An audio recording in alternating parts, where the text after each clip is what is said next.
bienvenue dans l'émission Paroles de femmes. Aujourd'hui, nous avons une invitée que vous connaissez déjà, Christine Beumier. Bonjour Christine. Bonjour Annabelle, bonjour Mathilde et Aurélie et bonjour à toutes qui Bonjour, nous écoutez. Ah, c'est un vrai plaisir de vous revoir parce qu'on avait une série sur la douceur et puis ça avait vraiment été une bonne série. Personnellement, j'y repense souvent. Hein. C'était un bon sujet. Je vous encourage à l'écouter, la série sur la douceur avec Christine Beumier. C'était vraiment excellent. Et puis, je crois que cette semaine, ça va être encore excellent que vous allez pouvoir nous partager ce que Dieu vous a mis à cœur. Et puis, on va parler de l'armure du croyant, d'où notre ami qui est présent ici aujourd'hui. Peut-être lui donner un petit nom, hein. Une inspiration. Je sais pas. Hein. Le chevalier. Le chevalier. Bon, c'est un peu impersonnel. On va voir quel nom on va lui donner au fur et à mesure de la semaine. Mais on l'a volé dans Prière inspirée. Hein, vous l'avez reconnu. Et si vous ne reconnaissez pas cette armure, c'est que ne vous regardez pas Prière inspirée. Alors, je vous invite aussi à écouter Prière inspirée. C'est ça, on va parler tout au long de la semaine de l'armure du croyant, les armes, parce qu'on sait que nous sommes dans un combat et Dieu nous a pas laissés nus dans le combat, complètement dépourvus. Il nous a vraiment revêtus avec une armure complète et on va pouvoir tout au long de la semaine passer par chaque élément en détail et voir à quoi ça nous sert, comment on s'en sert et puis si vraiment c'est utile. Bah déjà, on peut peut-être répondre à cette question, ça va être utile. Hein. Chacun m'est utile. Je crois que c'est très utile et puis bon, la parole de Dieu nous le dit. Il y a une petite particularité, c'est que Dieu nous donne cette armure, mais il nous ordonne de nous revêtir de l'armure. Donc elle est là, c'est comme si elle était dans notre garde-robe, mais c'est notre responsabilité de la revêtir et d'être conscient que cette armure est sur nous. Parce que c'est là que ça va nous donner vraiment des forces pour avancer et pour être vainqueurs dans tous les combats de la vie, finalement. On va peut-être lire le verset, parce qu'on va en parler tout au long de la semaine. Donc, c'est dans Éphésiens 6,13. « C'est pourquoi prenez toutes les armes de Dieu afin de pouvoir résister dans le mauvais jour et tenir ferme après avoir tout surmonté. » Tenez donc ferme, ayez à vos reins la vérité pour ceinture, revêtez la cuirasse de la justice, mettez pour chaussure à vos pieds le zèle que donne l'évangile de paix et prenez par-dessus tout cela le bouclier de la foi avec lequel vous pourrez éteindre tous les traits enflammés du malin et prenez aussi le casque du salut et l'épée de l'esprit qui est la parole de Dieu. Et au verset 11, revêtez-vous de toutes les armes de Dieu afin de pouvoir tenir ferme contre les ruses du diable, comme Christine vous disiez, revêtez-vous. Ça, c'est vraiment un ordre qu'on a reçu. Puis on peut peut-être commencer tout de suite avec la première, qui est la ceinture de la vérité. Exactement. Donc prenez à vos reins, mettez à vos reins la ceinture de la vérité. Et combien c'est important d'avoir cette ceinture. Je crois qu'on peut voir la ceinture du soldat romain. On voit la largeur de cette ceinture, combien elle couvre les reins. Hein, c'est vraiment assez large. Et ça permet aussi de maintenir toute l'armure et tout ce qui va suivre. Et en fait, ça va lui permettre aussi de tenir droit. Je ne sais pas si vous avez mal aux reins, s'il y a des personnes qui ont mal au dos, mais à un certain moment, elles commencent à se courber puis avoir du mal de marcher. Mais ici, Dieu nous dit de tenir ferme. Tenir ferme, c'est tenir debout. Et pour cela, on doit avoir cette ceinture de la vérité. C'est pas n'importe quelle ceinture. C'est vraiment le fait qu'on doit se tenir dans la vérité. Et la parole de Dieu nous parle de plusieurs versets concernant la vérité, et notamment Jésus qui disait dans Jean chapitre 17, verset 17, « Sanctifie-les par ta vérité, ta parole est la vérité. » Jésus dit, la parole de Dieu est la vérité. Vous savez, on vit dans un monde aujourd'hui où chacun a sa vérité. C'est ma vérité, c'est ta vérité, chacun croit ce qu'il veut. Mais Jésus ne dit pas ça. Il dit ta parole, la parole de Dieu, la parole éternelle et vivante de Dieu est la vérité qui nous sanctifie, qui nous met à part, qui fait de nous des personnes qui sont fondées sur quelque chose de vrai et d'inébranlable qui est la parole de Dieu. Et Jésus nous dit aussi par rapport à cela que nous sommes la lumière du monde. On n'a pas à se mouler dans le moule de tout le monde, mais on a justement à fonder toute notre vie, toutes nos attitudes, tout ce que nous pensons d'abord, parce que tout commence dans les pensées aussi, sur ce que Dieu dit. Et ça va nous permettre d'avancer vraiment dans la vie d'une manière ferme. Tenir ferme, tenir debout contre tout ce qui peut nous arriver, parce qu'on est dans une vie où c'est vrai qu'il y a des obstacles, c'est vrai qu'il y a des épreuves, et c'est là, par-dessus tout, nous avons besoin de nous tenir debout. C'est pas un petit accessoire de mode. Ouais, absolument pas, non. Mais vous avez dit quelque chose de super intéressant, parce que c'est une chose qui caractérise beaucoup notre monde d'aujourd'hui, que beaucoup de chemins mènent, tous les chemins mènent au ciel, et toi, tu peux croire dans quelque chose, et toi, Aurélie, tu peux croire en autre chose, et tous les chemins sont bons. Mais ce que vous avez dit, c'est vraiment, cette parole-là est la vérité, mais qu'est-ce qui la différencie? C'est qu'elle sanctifie, contrairement à d'autres fausses vérités. Donc, c'est vraiment important de dire que la parole de Dieu, c'est vraiment la vérité, mais qui nous rend purs, qui nous rend saints. C'est ça. Et c'est ça qui va nous transformer. Exactement, c'est elle qui nous purifie. Et on parlait tout à l'heure ensemble, on parlait des reins. Mettez à vos reins, vraiment le rôle des reins qui est essentiel. Les reins purifient le sang. Hein, et en même temps, on réfléchissait que quelqu'un qui a des problèmes de reins quand il est petit, il ne grandit pas de la façon normale.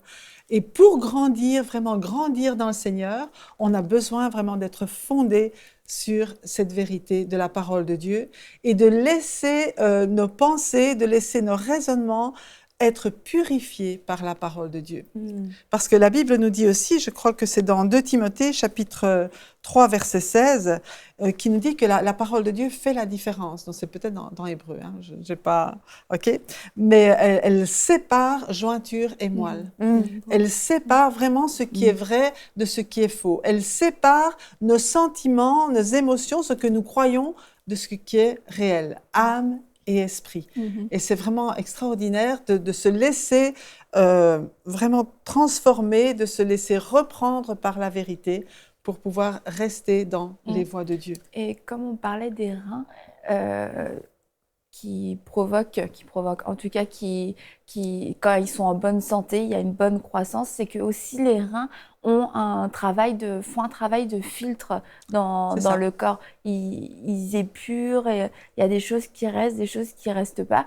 Et quand les reins sont en mauvaise santé, des personnes qui ont les reins tout encrassés, ça provoque aussi beaucoup de complications dans la santé. Ben oui, en fait, moi j'ai appris que les reins, quand les reins sont en santé, ça provoque la croissance, comme vous avez dit. Bien sûr, en fait, je savais pas, j'ai toujours su que les reins, pour moi, c'est les fils du corps, mais en fait, c'est ça. Donc, si les reins sont encrassés, je trouve que l'image est super bonne. Si on est vraiment intoxiqué par le mensonge, par la rébellion, par toutes sortes de mauvaises pensées, par à quoi donc peut-être la haine, ben, ça va nous empêcher de grandir spirituellement. Et donc, si on se renouvelle, ce que je comprends vraiment, c'est ça, c'est que si on se renouvelle par la parole qui est la vérité, qui nous sanctifie, donc ça va nous laver de toutes ces choses et vraiment ça va être notre pensée, notre âme, tout notre être au complet qui va être influencé, qui va être nettoyé. Donc on va pouvoir être... ça nous purifie. On va pouvoir grandir spirituellement. Donc voilà, c'est l'importance de toujours se nourrir. Donc, la parole, c'est vraiment... je crois que c'est vraiment une révélation pour les gens de saisir aujourd'hui. C'est que vraiment la parole nous purifie de toutes ces choses-là le diable qui essaie vraiment de nous... De tordre la parole. Oui, de nous laisser sales. Le filtre, c'est vrai que ça a son rôle de filtre, comme on le dit. Mais le filtre, s'il n'est pas lui-même entretenu et nettoyé, il va juste commencer à stocker toutes les impuretés, les déchets, etc. Et on voit dans nos machines à laver, les lave-vaisselle et tout ça. Quelquefois, toutes ces choses-là ne fonctionnent plus parce qu'on n'a pas nettoyé le filtre. Et le filtre est tout encrassé, c'est dégueu. Et ça a besoin d'être nettoyé parce que là, c'est en train de casser vraiment tout notre électroménager. Et la parole nous dit que la parole sanctifie. Et c'est elle, en fait, qui va pouvoir faire ce rôle d'évacuation. Le filtre est là, c'est sûr, Mais si on laisse tout se stocker autour du filtre, le filtre lui-même devient inefficace et puis il devient totalement encombré. Et là, comme on le disait, ça empêche la croissance parce que tout devient encrassé, tout devient bloqué et ça provoque, tu disais par exemple la haine. On sait, la haine veut essayer de passer, c'est des images, hein, mais ça passe pas, il y a le filtre, mais on accumule, mais il n'y a rien de bon qui va passer non plus parce que ça va pas être purifié, ça va pas être sanctifié par la parole. Donc je pense que c'est important de pas juste se dire, je mets ma ceinture, mais une ceinture toute seule, c'est comme un filtre qui va être encrassé. Si c'est pas cette ceinture de la vérité avec à la fois le rôle de purification, la ceinture va devenir inefficace assez rapidement. J'ai une petite image qui me vient en tête rapidement, là. Vas-y. Ici, en enseignement, on avait une cafetière qui fonctionnait pas bien. Et on a fait plusieurs lavages parce que, en fait, elle coulait très, très lentement. Et ça, c'était triste. C'était très triste parce que c'était très, très long avant d'avoir un café. Et quelqu'un s'est décidé de nettoyer, de procéder au nettoyage. Et je pense qu'on l'a fait à plusieurs reprises, peut-être même 3-4 fois. Il fallait totalement la décrasser. Mais elle était vraiment crassée. Et après, le café, je pense, s'est mis à couler plus rapidement. Mais ça me fait penser vraiment la même chose pour nous. Si on est tellement encrassé par la haine, le mépris, la rébellion, le mensonge, par toutes sortes de choses qui nous intoxiquent le système, eh bien, plus on en a, c'est comme en fait, ça bloque. Ça bloque. Donc, on a vraiment besoin de se laisser nettoyer, mais constamment nettoyer pour que les fleuves d'eau vive, Dieu, sa parole, c'est ses eaux vives, sa parole va nous va pouvoir bien passer. Ce qui me parle dans ça, c'est que parfois on trouve légitime de ressentir de la haine pour quelqu'un parce qu'on se dit que voilà, cette personne m'a fait quelque chose de mal, donc c'est normal si moi je me fâche. Donc là, on a notre logique humaine, on va dire, qui s'installe.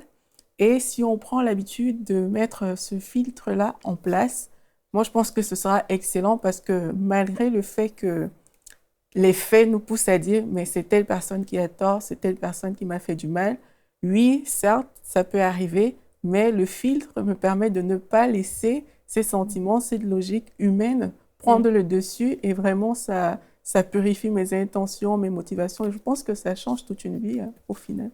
Ça change toute une vie. Et Jésus disait, moi je suis le chemin, la vérité, la vie. Alors il y a parfois, effectivement, quand on est dans des situations comme ça, on se dit, mais moi je peux pas pardonner, je peux pas passer au-dessus. Mais Jésus en nous est capable. Et c'est pourquoi il se propose lui-même de venir vivre dans notre vie, de venir manifester en nous cet amour, cette vérité, cette purification. Et il nous dit aussi dans Éphésiens que Jésus est en train de purifier son Église par l'eau de la parole. Il nous purifie et c'est lui aussi qui vient nous aider. On n'est pas laissé à nous-mêmes. Et il nous dit aussi qu'il nous a laissé le Saint-Esprit qui est l'Esprit de vérité pour que l'Esprit lui-même nous conduise dans toute la vérité. Alors de nouveau, il y a bien sûr notre volonté qui agit. Si on dit « Ah non, Seigneur, moi je ne veux pas de ça, je veux continuer dans mes mauvais sentiments », on continue dans les mauvais sentiments. Comme vous avez dit au début de l'émission, Dieu nous remet une armure. Voilà, c'est à nous. C'est à nous de décider, est-ce que je l'aimais ou si je ne l'aimais pas. Mais de nouveau, si on se bloque, effectivement, la croissance s'arrête et même on commence à régresser et on commence à se courber et à ne plus pouvoir avancer. On va trouver ça dur. Mais si on laisse simplement le Saint-Esprit venir nous purifier par la parole de Dieu et on dit « Ok, Seigneur, toi tu as raison, même si je ne le sens pas, j'ai tort, parce que c'est ta parole qui est la vérité, c'est ta parole qui donne la vie, c'est une parole qui est vivante, qui est vivifiante, qui nous permet de tenir hors de l'eau. Et combien de fois, vous savez, on est dans le monde, on parle avec des personnes qui ne croient pas. Et je me souviens que lorsque j'avais des discussions avec des personnes de ma famille, même au début de ma conversion, qui ne croyaient pas, je tenais le coup, je disais oui, c'est Jésus qui est la vérité, oui, je sais que c'est vrai, mais après coup, tous les arguments que j'avais entendus revenaient. Mais là, je me plongeais dans la parole de Dieu. Et puis, je lisais des passages qui me disaient « Ah ben oui, Seigneur, c'est toi qui as raison. Ah ben oui, j'ai bien fait de dire ça. Oui, Seigneur, c'est vrai, c'est toi qui es la vérité. » Et chaque fois, ça me fortifiait et ça m'a permis vraiment de grandir dans la parole de Dieu et dans la vérité. Parce que c'est un choix. Je choisis de croire ce que Dieu dit. Je choisis d'établir pour ma vie que la parole de Dieu est la vérité. Et je vais continuer à avancer dans ce chemin. Et concernant les choix, la ceinture de la vérité est importante parce qu'on est constamment en train de faire des choix. On a déjà choisi de revêtir l'armure, mais après, on a des choix au quotidien qui s'offrent à nous. Et puis, quelquefois, on peut être dans une espèce de confusion ou d'indécision, soit parce qu'on ne le sait vraiment pas à cause de l'ignorance, mais aussi parce que quelquefois, on a des propres tentations, des propres convoitises qui peuvent nous attirer ici et là. Et comment c'est la ceinture de la vérité, à ce moment-là, va être efficace, va pouvoir nous aider à prendre les bons choix. Justement, c'est là toute l'importance aussi de méditer la parole de Dieu et de connaître de plus en plus quelle est la pensée de Dieu, ce qu'il a sur son cœur pour nous, ce qui est le meilleur. Parce que ce que Dieu dit, parfois on a l'impression que tu ne peux pas faire ceci, tu ne peux pas faire cela. C'est pas ça la parole de Dieu. La parole de Dieu, c'est la compassion de Dieu qui nous montre le chemin pour être heureux. Et je crois qu'il faut rentrer là-dedans en disant « Seigneur, toi, ce que tu veux pour nous, c'est notre bonheur. Tu as tout préparé d'avance pour qu'on soit heureux. Et si je me conforme avec ton aide à ce que tu me dis et à faire les bons choix tels que tu nous les dis, parce qu'il y a énormément d'avertissements dans la parole de Dieu. Il nous parle de la vérité, mais il nous dit voilà, le diable, c'est un menteur, c'est le père du mensonge. Donc, ne laissez pas le diable ou les circonstances ou les personnes autour de vous venir vous dire non seulement le contraire de la parole de Dieu, mais parfois presque la même chose, mais avec, vous savez, c'est tordu. Quand le diable est venu vers Jésus, il lui a dit presque la parole de Dieu. Il a cité un morceau de verset, puis il a oublié la fin, volontairement, ou bien il refusait de la connaître. Il ne voulait pas savoir qu'il était écrasé puis qu'il était vaincu. Mais Jésus ne s'est pas laissé démonter. Et chaque fois, il a résisté au diable avec la parole de Dieu. Il a dit, il est écrit. Tu veux que je monte sur la montagne, mais il est écrit. Tu ne tenteras pas le Seigneur ton Dieu. Tu veux que je t'adore, mais il est écrit. Tu adoreras le Seigneur ton Dieu et tu le serviras lui seul. Tu veux que je transforme les pierres en pain parce que j'ai faim, ça m'arrangerait bien, mais il est écrit. L'homme ne vivra pas de pain seulement, mais de toute parole qui sort de la bouche de Dieu. Et on doit vraiment, c'est important pour nous, non pas on doit parce qu'on est obligé, mais c'est important pour notre vie de nous nourrir de la parole de Dieu, de savoir ce qui est écrit, pour qu'on puisse résister justement à tout ce que le diable peut nous dire. Et c'est dans nos pensées, c'est aussi autour de nous, parce que le monde autour de nous ne connaît pas le Seigneur, puis il a besoin aussi d'être enseigné et de voir la différence aussi dans nos vies entre ce qu'ils font, ce qu'ils pensent. Et c'est cette parole qui va nous garder, qui va nous protéger, comme ça a gardé et protégé Jésus contre les ruses du diable dans le désert.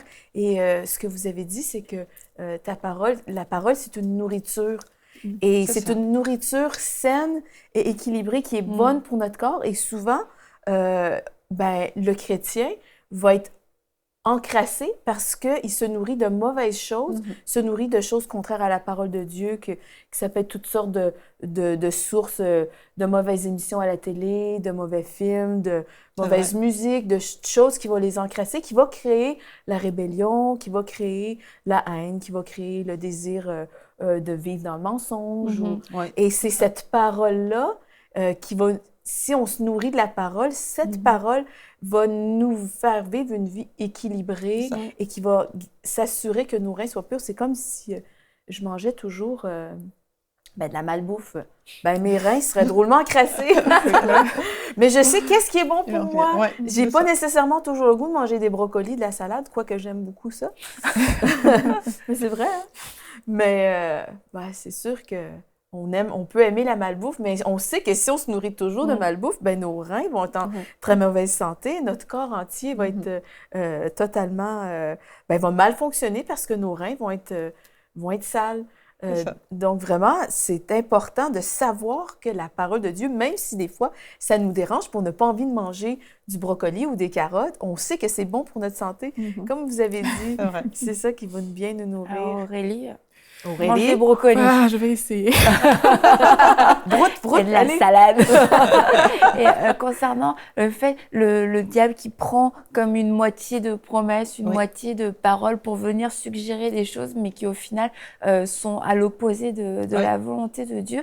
J'avais vraiment à cœur une pensée concernant le travail. Il y a peut-être des gens parmi vous, vous nous regardez, et en fait, vous êtes comme entre deux pour choisir un travail ou une profession. Mais vraiment, si vous avez cette ceinture de la vérité qui est attachée à votre rein, elle va vous diriger dans la lumière, elle va vous diriger aussi dans la légalité, dans quelque chose qui ne va pas vous éloigner de Dieu. Donc n'hésitez pas à mettre la vérité au centre de votre vie pour que votre choix soit un choix qui soit fait dans la vérité et non pas un choix de compromis ou un choix de convoitise. Et parce qu'il y a plein de choses que le diable peut vous promettre. Il peut vous promettre la gloire, il peut vous promettre la réussite, mais une gloire et une réussite qui n'est pas pour la gloire de Dieu, ça ne vaut rien et en plus c'est vraiment dangereux pour votre vie. Donc ayez cette ceinture de la vérité à vos reins et que cette vérité puisse vous conduire dans tous vos choix parce que ce sont des choix qui seront vraiment bons. Et puis concernant encore la vérité, on doit faire preuve aussi de vérité devant Dieu.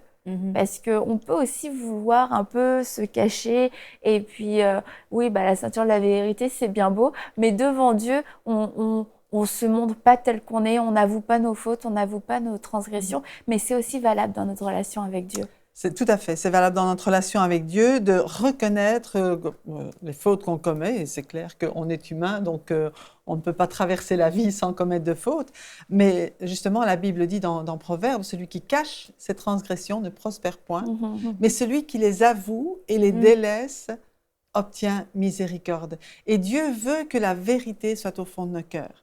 Devant Dieu, tout est à nu et à découvert. De toute façon, il nous connaît. Il sait ce qu'on a fait. Là. On ne peut rien lui cacher, mais il veut que nous-mêmes nous reconnaissions.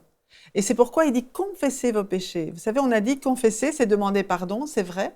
Mais avant de demander pardon, il faut d'abord reconnaître qu'on les a fait, être d'accord avec Dieu pour dire « ok, là, ce que j'ai fait, ce n'était pas conforme à ta volonté, puis je te demande pardon ». Donc, il nous demande de reconnaître nos fautes pour pouvoir les délaisser parce qu'on aime le Seigneur et puis on veut marcher à sa suite, on veut marcher dans sa vérité. Et à ce moment-là, on sait que nous obtenons pleinement miséricorde. Et Dieu agit comme si on n'avait jamais rien fait de mal. Il nous lave, il nous purifie. C'est pas qu'il couvre notre faute, mais la Bible dit qu'il l'efface. Par son sang, il a effacé toutes nos fautes et il met devant nous une page blanche où on peut continuer à marcher avec lui. Et en même temps, ce qui est important, si je peux continuer, c'est pas seulement d'être vrai devant Dieu, mais aussi c'est d'être vrai les uns vis-à-vis des autres. Et ça, pour moi, j'ai tellement à cœur de réaliser qu'on fait partie les uns des autres. Jésus dit que nous sommes membres les uns des autres, nous sommes membres de son corps et qu'il nous demande vraiment d'être vrais. Pourquoi se cacher? C'est terrible de cacher quelque chose. Hein? Quand on cache quelque chose, on vit toujours dans la peur d'être découvert. Exactement. Alors que tout ce qui vient à la lumière, c'est lumière. Le diable, il ne peut rien faire contre la lumière. Mais il a toute autorité avec les ténèbres. Et on peut vivre dans la paix. Moi, ce que j'aime aussi, c'est que déjà vis-à-vis de Dieu, la Bible nous dit que Dieu il cherche des adorateurs en esprit et en vérité. C'est vrai. Donc, si on joue la carte du manque de sincérité avec Dieu, non seulement, comme on l'a dit, Dieu sait tout de toute façon, donc on a vraiment intérêt à ne pas sortir cette carte-là, ça ne vaut pas la peine. Et aussi, dans le but de plaire à Dieu, dans le but de réussir sa vie, moi je pense que c'est des choses non négociables en fait. C'est vrai. Parce que comme on dit, à quoi sert-il à un homme de gagner tout l'univers s'il perd son âme? À quoi ça sert, comme Annabelle parlait du travail tout à l'heure, d'aller dans un travail où on sait que Dieu n'est pas dedans? À quoi ça sert? Oui, on aura un bon salaire, mais après, est-ce que le but d'une vie, c'est d'avoir un bon salaire? Donc moi, je pense qu'en termes de vérité, la vérité nous ramène à l'essentiel, en fait. Parce que l'essentiel de notre vie, ce n'est pas de plaire aux hommes, d'avoir un bon travail, un bon salaire ou tout. L'essentiel, c'est vraiment d'avoir une relation avec Dieu. Et cette relation se base sur sa parole qui est la vérité. Oui. Donc, je me dis vraiment, quelqu'un qui s'égare de ça, qui s'éloigne de ça, ne comprend pas sa relation avec Dieu, en fait. Parce que Dieu est notre Père. Et au-delà de nos fautes, au-delà, comme vous disiez tout à l'heure, Christine, franchement, Dieu, il efface, on dit autant l'Orient est éloigné de l'Occident, autant Dieu efface nos péchés. Ça veut dire que c'est tellement loin de lui qu'il choisit de ne pas nous mettre ça en avant. Et moi, je trouve que c'est vraiment un pas à prendre, quoi. Venir avec Dieu avec sincérité, venir avec Dieu, devant Dieu, sur la base de sa parole, c'est vraiment un pas à prendre. Et idem dans les relations, parce que pour établir la confiance, c'est ça. Ça va de soi que si on n'est pas vrai, on risque d'avoir un bon handicap. Exactement. On risque d'avoir un bon handicap. Un bon handicap. C'est vrai que toute relation doit être basée sur la vérité. Hein, et c'est vrai pour les jeunes, c'est vrai pour les personnes plus âgées. Ça ne sert à rien de se montrer sous un jour qui n'est pas le nôtre. Autant être vrai directement, et au moins on sait que la relation qu'on peut établir sera une relation vraie, hein, qui est basée sur la vérité de ce que nous sommes, avec nos faiblesses et nos forces. Hein. Chacun doit apprendre aussi à s'accepter, on doit apprendre à nous accepter avec nos faiblesses et nos forces, comme Dieu nous accepte. C'est vraiment... Et pour terminer cette émission, je veux reprendre ça, toute relation doit être basée sur la confiance et sur la vérité, pardon, et sur la confiance aussi. Les deux toute relation doit être basée sur la vérité, et notre relation avec Dieu doit aussi être basée sur la vérité.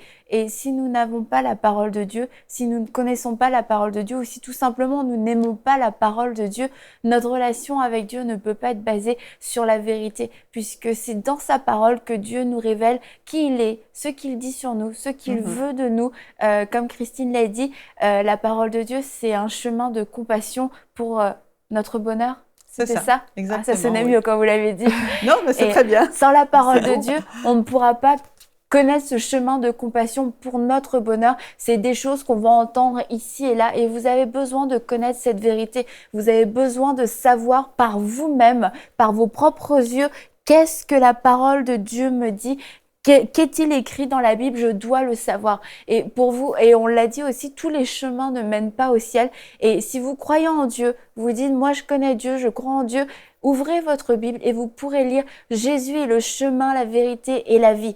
En dehors de lui, il n'y a pas d'autre chemin, il n'y a pas d'autre vie, il n'y a pas d'autre vérité. Il n'y a pas d'autre moyen d'accéder au Père. Il n'y a pas d'autre moyen d'accéder à Dieu si ce n'est en passant par Jésus. Alors aujourd'hui, on aimerait terminer cette émission en vous rappelant que Jésus est le seul sauveur de ce monde, qu'en dehors de lui, il n'y a pas de salut et que nous ne sommes pas sauvés par nos œuvres, nous sommes sauvés par foi. La Bible dit que quiconque croira en Jésus comme étant le Fils de Dieu aura la vie éternelle. Alors si aujourd'hui vous croyez que Jésus-Christ est le Fils de Dieu, vous croyez qu'il est le chemin, la vie et la vérité, et que vous savez que vous avez besoin de Jésus pour accéder au Père, vous pouvez tout simplement lui dire « Jésus, viens dans mon cœur aujourd'hui. Je reconnais que tu es le chemin, que tu es la vie et que tu es la vérité. Je ne veux plus vivre dans le mensonge, je veux vivre dans ta vérité et je veux vivre dans ta lumière. Seigneur Jésus, je t'accepte et je te donne toute ma vie. » Alors si vous avez fait cette prière-là, juste contactez-nous à l'adresse qui va s'afficher à la fin de l'émission et ça nous fera vraiment plaisir de pouvoir répondre à vos questions et puis aussi de vous envoyer un mot d'encouragement et de pouvoir juste vous aider dans cette nouvelle vie de lumière et de vérité. Et on vous dit à demain pour une prochaine émission de Paroles de Femmes, encore avec Christine. Envoyez-nous votre témoignage à parolesdefemmes@enseigne-moi.com.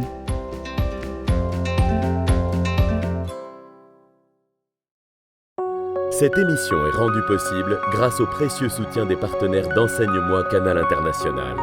Retrouvez tous nos programmes sur enseigne-moi.com.